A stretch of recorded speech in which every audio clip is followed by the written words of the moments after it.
everybody, and welcome to Authenticity with Jera. It is Sunday, and I have already been up for a while. It is the afternoon time. We usually do this during the day, or the morning, but I had a wonderful visitor over this morning, so we had to push it off a little bit. Hey Danielle, welcome. So for anybody who is new to the live stream, this is a daily stream we do called Authenticity with Jera. I'm Jera, and we talk about skills around authenticity. And yeah, we do this on a daily basis, and I sit here with you and we have a conversation about 10 minutes, and we get to explore what it is to be our authentic selves together. And I feel very honored to do this with you. So if you are here live, thank you for being here. And if you are watching this later on YouTube or on Facebook, welcome as well. Make sure to leave your comments down below. And yeah, let's just dive right into the topic. So today's topic, hey Hayden, today's topic is about intuition. I know, if you're like rolling your eyeballs again about the woo-woo-ness, I get it. You know, there's definitely worrying pieces of myself around like woo-woo versus sort of the more logical aspects of myself. But intuition is one that I think is being backed up sort of continually by science as we move forward. There's new studies coming out that our nervous system, the cells in our nervous system, the cells in our hearts, the cells in our stomachs, they have the only thing being a computer. It's not the only thing processing information and giving us signals. There's memory and processing that's happening in the entire body. And my proposition is that that is actually intuition. That we have these impressions that don't come through our normal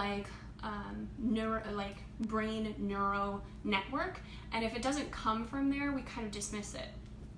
And I think there's lots of reasons for this.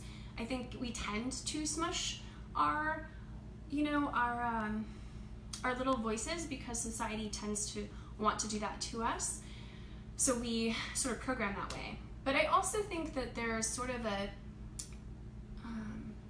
bypassing that happens. I think that oftentimes intuition kind of gets translated into and we talked about this, my friend and I talked about this morning, and a judgment. It's like we see intuition as on the face a judgment. And in this like new age culture, we're taught don't judge, don't judge, don't judge. And that's true.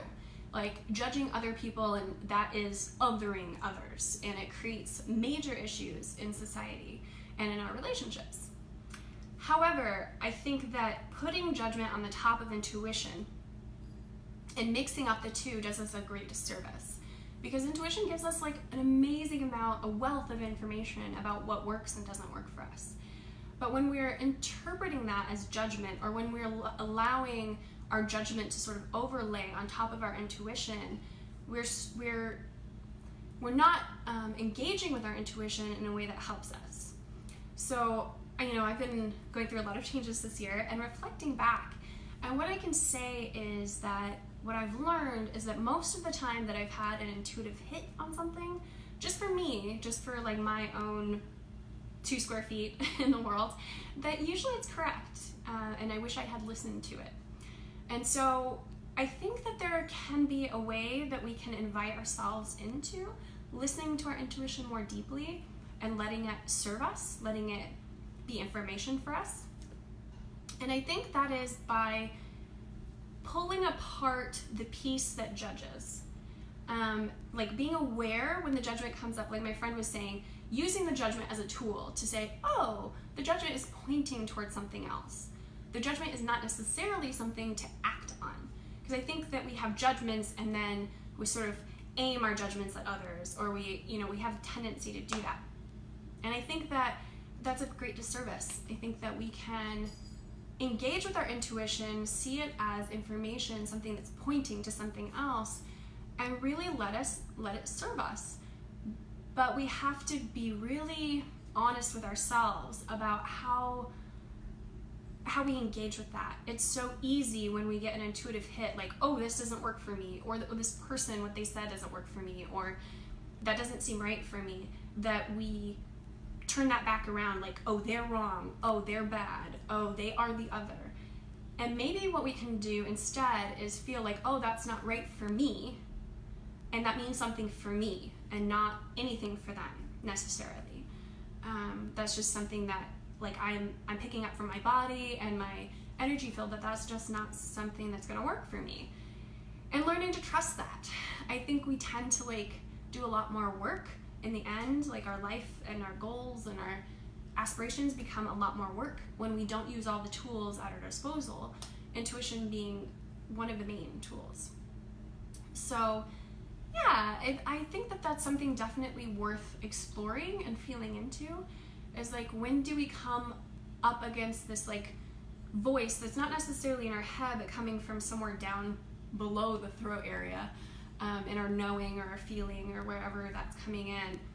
When are we hearing that voice and pausing to listen to it, but then also taking that extra step of disengaging the need to react?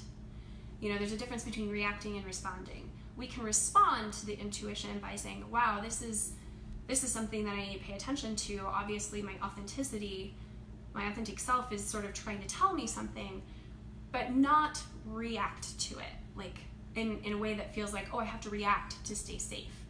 There's no need to react to stay safe. We can respond by paying more attention, by focusing our energy on, like, what does that mean for me? Why do I feel uncomfortable about that? And really disseminating it and not making it about anybody else. Reacting and making anything that we're experiencing about anybody else is simply noise that we build in as an excuse to not be there for ourselves, to not see ourselves and be the best that we can be for ourselves.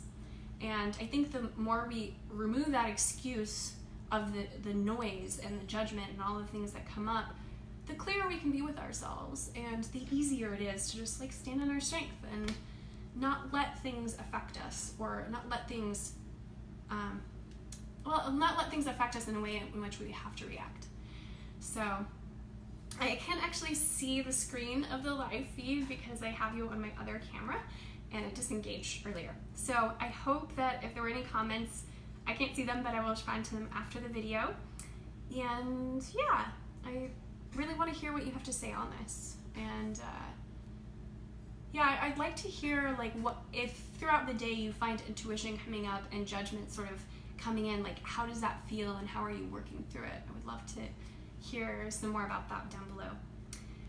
I'm going to take a little second. I know we're going through this quickly, but I'd like to take a second though to say on Wednesday at 6 p.m., we're having a poly discussion group. And I think that this piece about intuition versus judgment and the like overlay that they tend to have with us in our society is really pertinent to relationships and how we are the gatekeepers for relationships in our lives, right? It's like, are we going on a date with somebody the first time, let's say in like a poly situation, and an intuition is coming like, ugh, this doesn't seem to align with my energy, or this doesn't seem to align with my values.